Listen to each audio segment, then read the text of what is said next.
Praise the Lord. The best wishes to you and your family members in the name of God. దేవుని నామమునకు మహిమ కలుగును గాక. దేవుని నామం పేరిట మీకును మీ కుటుంబ సభ్యులందరికీ శుభాభివందనములు. ఈరోజు దేవుని వాగ్దానము. Today God's promise. శ్రమనుందిన తన జనుల యందు జాలిపడి యెహోవా తన జనులను ఓదార్చి ఉన్నాడు. యెషయా గ్రంథం 49వ అధ్యాయం 13వ వచనం. Yahweh comfort his people in pity for his suffering people. The book of Isaiah chapter 49 verses 13. క్రీస్తునందు ప్రియ సహోదరి సహోదరులారా, ఈ శ్రేష్టమైన ఉదయకాల సమయంలో దేవుడైన యెహోవా మీతో నాతో మనతో తెలియజేస్తున్న మాట ఏమిటి అంటే, యెషయా ప్రవక్త ద్వారా ఇశ్రాయేలీల ప్రజలతోనూ దేవుడు మాట్లాడుతున్నాడు. అలాగే దేవుడు మనతో కూడా యెషయా గ్రంథం ద్వారా తెలియజేస్తున్నాడండి. శ్రమనందిన తన జనుల యందు జాలిపడి యెహోవా తన జనులను ఓదార్చి ఉన్నాడని యెషయా ప్రవక్త ద్వారా మాట్లాడుతున్నాడండి. అవునండి, యెషయాను దేవుడు ఎన్నుకున్నాడు. తన పట్ల అనేక రకాలైనటువంటి నూతనమైన కార్యములను జరిగించాడండి. కనుక నీవు ఎటువంటి శ్రమలలో ఉన్నా, ఎటువంటి ఇబ్బందులలో ఉన్నా దేవుడు చూస్తున్నాడు. తగిన సమయంలో దేవుడు నిన్ను హెచ్చిస్తాడండి. ఏ సమయమున దేవుడు ఎవరికి ఏమి ఇవ్వాలో దేవునికి బాగా తెలుసు.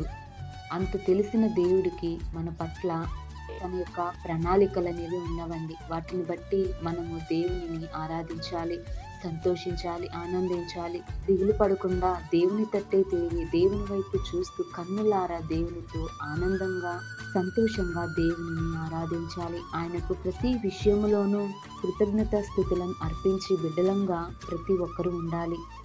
ఈ రోజున మారు మనసు కలిగి ఉన్నా సరే దేవునిని మర్చిపోకూడదు. దేవుడిని విడిచిపెట్టిన వారు కూడా దేవునిని వెంబడించి దేవుని పట్ల విశ్వాసము కలిగి, తగ్గింపు స్వభావం కలిగి, తమ తప్పు తాము తెలుసుకొని దేవుని ఎడల పశ్చాత్తాపడినట్లయితే దేవుడును నీ జీవితంలోను ప్రతి ఒక్కరి జీవితంలో నూతనమైన కార్యములను జరిగిస్తాడు. కనుక నీవు దిగులు పడవద్దు, జడియవద్దు, భయపడవద్దు. నిబ్బరం కలిగి ధైర్యం కలిగి ఉండు. దేవుని యందు విశ్వాసం ఉంచు. విశ్వాస బిడ్డలంగా ఎదుగుదల పొందుకోవాలి. దేవుని యొక్క ఆత్మఫలాలలోనూ మనం పొందుకునేవారుగా ఉండాలి.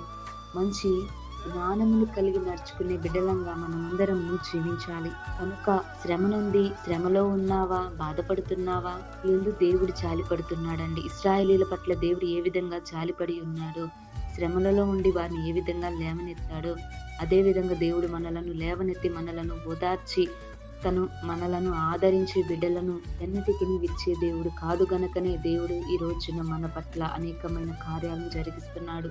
ఈ శ్రేష్టమైన ఉదయకాల సమయంలో దేవుడి మాటల ద్వారా నీతో నాతో అనేక విధాలుగా మాట్లాడుతున్నాడు. గనుక విశ్వాసం కలిగి బిడ్డలంగా మనమందరము ఎదుగుదల పొందుకునే వారముగా ఉందుముగాక.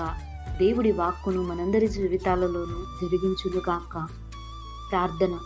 కృపాసక్తి సంపూర్ణుడమైన మా గొప్ప దేవా, నీ యొక్క శ్రేష్టమైన ఘనమైన నామమును బట్టి నేను ప్రార్థిస్తున్నాము. దేవా ప్రభువా, శ్రమనందిన తన జనుల యందు జాలిపడి యెహోవా తన జనులను ఏ విధంగా అయితే ఓదార్చి ఉన్నాడో, అదే విధంగా మా పట్ల యెషయా ప్రవక్త ద్వారా మాట్లాడి ఇశ్రాయేలీయుల ప్రజలను ఏ విధంగా అయితే బలపరిచారో అదే విధంగా మా పట్ల నూతనమైన కార్యాలను జరిగించండి.